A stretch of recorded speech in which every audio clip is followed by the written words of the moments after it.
Hey guys, in this video, I'm going to show you how you can change your username on your Windows 11 operating system. So let's get started. So first of all, what you can do here is you can just click on this search bar and then search for control panel. And once this control panel app is visible in the result, just click on it. And it's going to open this kind of interface, right? So as you can see, I'm viewing this control panel by category. So just select view by category here, and then you will be able to see this option which says user accounts, and under this you will be able to see change account type.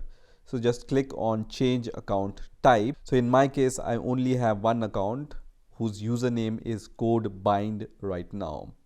So now in order to change your username, what you need to do, you just need to click on this user, and then here you will see few options, and the first option here is change the account name. So I'm going to just click on change the account name option, and here I can give the new account name. So as you can see right now, I have the account name CodeBind.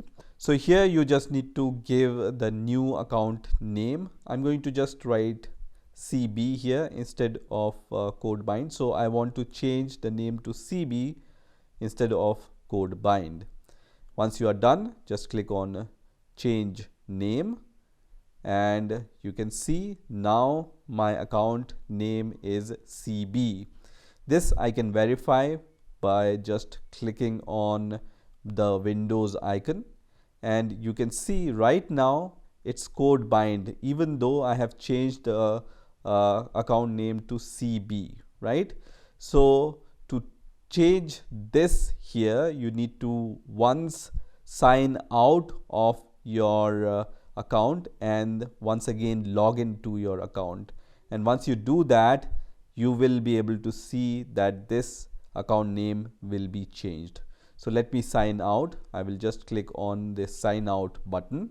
And now once again, when I am logged into my account, I can see this name is changed to CB, and I can also verify this by just going to the control panel once again and then clicking on change account type. And here you can see once again this name is changed to CB, right? So this is how you can change your username on your Windows 11 operating system. I hope you've enjoyed this video, and I will see you in the next video.